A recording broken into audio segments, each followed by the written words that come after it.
It hurt me to wake up and see my beautiful black people suffer, victimized by the oppressive, harsh realities of the hood. I guess even though we were free, we were still slaves in the mind. Message! That 2016 season, my last year, my teammates voted me the most courageous and inspirational player. So when you're talking about the people that are actually in the building, that has never come out that have been a distraction. It's never come out that have been an issue from the people I played with. Cap, can I keep it real with you, Cap? This is between you and I. Don't tell nobody. $16 billion industry, Cap. What about our fan base? What do we say to our fan base? What are they going to say? Say you have end racism in the back of your end zone. You got Black Lives Matter on your helmet. Everything I've said should be in alignment with what you're saying publicly. Take 3, shit. What it do, YouTube? It's your boy Ty B. Cholan, back again. CEO, Cop Team Entertainment, best rapper on YouTube, hands down, no questions asked. Official unenforcer, the unofficial enforcer of No Negative News November. The link is in the description. Sign petition, man. It's not a question, it's a demand. It's an order. Colin Kaepernick, man, I don't really. When I say slavery is a choice, do you know when I say slavery is a choice?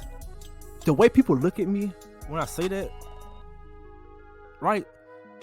Because everybody thinks on the surface level. Listen, today's guest doesn't need any introduction, but what we do need to say is we need to thank him for the opportunity, for gracing us with his presence, and being able to sit down and talk and ask some of these questions that we do have today, because he hasn't given very many interviews. So the fact that he was able to sit down with us here on this platform, Cap, we want to say thank you. You know, just to get the show started, man. I really appreciate it. Really appreciate it. Yes, sir. Hey, let me just jump in real quick. If you thought for 1 second that it's going to be a tell-all interview, if you get something exclusive, you might as well just click off the video right now. Let's get it. Actually, not thinking about for what you want to do. And what surprised me was how great a ball you throw. Your arm was just being honest. He has a very strong arm. I'm putting him up there in the upper echelon with the Brett Favres, the Aaron Rodgers, the Michael Vicks. I had no idea. Day one, I was out here. You know, I had no business. My finger messed up. look at my finger. Can you zoom in on that? Look at my pinky. Okay, look. First of all, he said he put him in the upper echelon of Brady, Aaron Rodgers, Michael Vick, from a 7-on-7 football drill? What the He's been gone for 5 years, y'all. That ain't even the worst part about it. Let's just keep going. That's not even the worst part about it. Let's just keep. Question: do you want to play football? Absolutely. I'm stopping here. I'm just gonna stop it here real quick, and just you remember Jason Whitlock footage at the beginning of this video. Check out. He wants to play football, right? That's what he asked him. He said he wants to play football. I didn't think that was a genuine sentiment on that behalf, and I'm not the only one who thinks that way. Check this out. I mean, that's without question. And I mean, to your point, what you saw out here, that's 5 years of training behind the scenes to make sure I'm ready and stay ready at the highest level. You don't do that if you don't have a passion and you don't believe you're gonna find a way on that field. I love your personality right now. Like, why you been keeping so low key, bro? Like, this is what the people need to see, bro. I mean, he's half right. He's half right about that. But okay, look, I'm not a football player.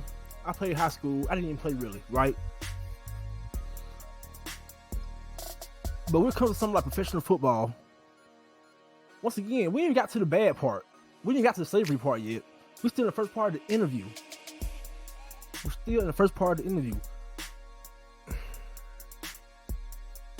7-on-7 drills, man. If you think after 5 years, you can walk up to these folks who don't want you in the league already You haven't said anything since 2016. 6 years later, you want to sit out, host a private 7-on-7, go on this podcast, and think you finna just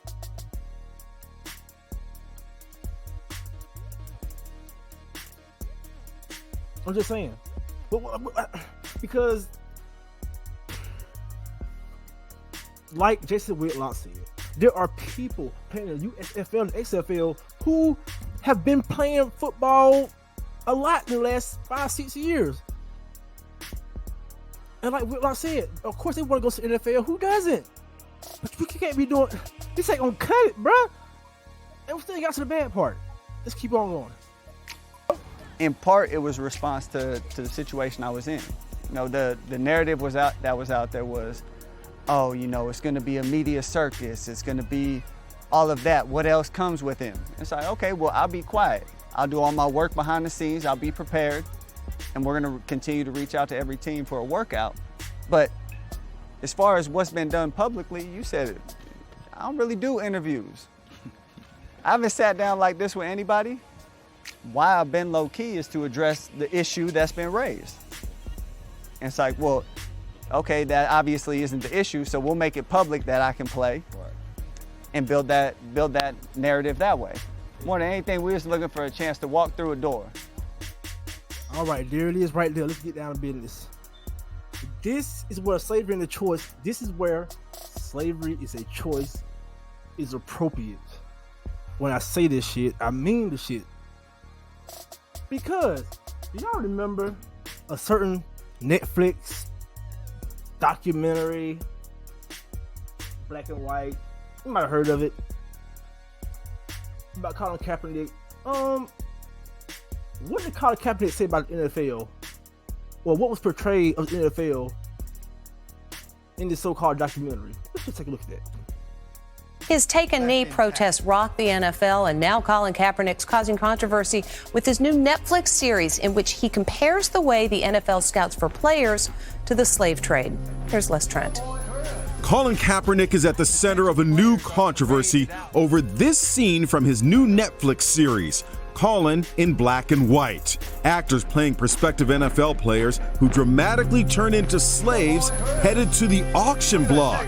Yep, the former NFL player compares the league's draft process to the slave auction block. The NFL Scouting Combine happens every February.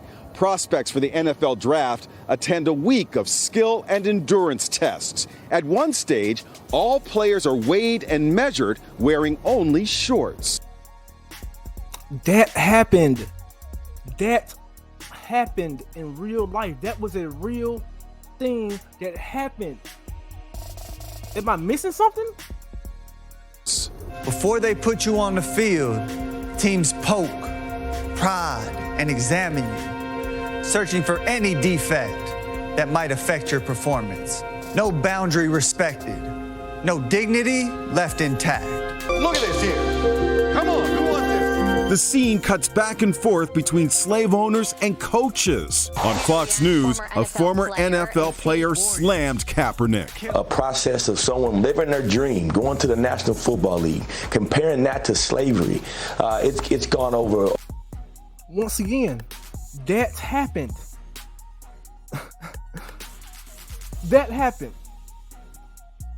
And before that happened, keep in mind, it's the NFL. Before that happened, this also happened. Colin Kaepernick looks bad. I don't care what anybody says. And the reason why I say he looks bad for a couple of reasons. Number one, the amount was expected to be far more exorbitant. But as I said, to be consistent with my position from weeks ago, I don't give a damn how much money he got in the grievance. What I'm interested in knowing are the stipulations he capitulated to. And he forced the NFL to capitulate to. Like, for example, you're going to get another job back in the National Football League. If you don't get another job, you know what? That means they've successfully gone about the business of blackballing you. If you were to come back to the league, did you agree that you stand from now on as opposed to taking a knee? The kind of issues that you swore you wanted the NFL and society to pay rapt attention to and to address, and the position that you took that you would not stop kneeling until those issues were addressed. Did the NFL give you the appropriate level of I don't want to use the word security, but did they satisfy you? Say what you want about Stephen A. Smith. I have my own problems with Stephen A. Smith, but there was no lies told in that little soliloquy that Stephen A. Smith just spoke. Because we was all thinking the same thing. Colin Kaepernick. You called the NFL a plantation, likening them to slave masters. You sued them for millions of dollars and won. You stayed out 5 years. You think they'll let you back in the league? See, when I say stay out of white people's business, once again, I get chastised. I get looked at like I'm crazy. But we got. What message are you sending? Okay, Cap, what message are you sending? Huh? Because you got a settlement. You got the money. You know you're going to be a distraction. The minute you filed that lawsuit, you was never playing NFL again. And you knew that. Especially when you won the lawsuit, when you settled. Whose side am I on? I'm on the NFL side. Let me just say this right now. 32 NFL teams, 31 owners. All owners are white. Say what you want. All owners are white and they're billionaires. Let me ask y'all a question. No matter if you got a football team or you just start your own little shop, you got a nail shop, your own shop independent, you got your own store, you got your own whatever. And the people that you hire complain about the job choices you have for your company. If somebody came to your job and told you who to hire and who not to hire, how would you feel? I don't care if you're black, white, Asian, Mexican. How would you feel if somebody came and told you how to do your job? Get the fuck out of here with that, man. NFL don't want competition. If the NFL is a plantation, Colin Kaepernick, and you stand for the youth, you stand for this, that, and equality, why go back to the plantation? That's the very definition of slavery is a choice. I'm done with this topic, man. I'm done with this topic. See y'all next video. I'm gone. He ain't signed nowhere because ain't nothing like that. They're tears again. Right. That's not signed. Remember Carmelo Anthony, NBA. Can Carmelo Anthony go from being Carmelo Anthony and coming off the bench? Can he take league minimum, right? Are you willing to do what Carmelo Anthony did? If an opportunity presented itself today and they said, we want to bring you in as the backup, would you take that? Yeah. You'll take that. If an opportunity. I know I have to find my way back in. Okay. So, yeah, if I have to come in as a backup, that's fine. But that's not where I'm staying.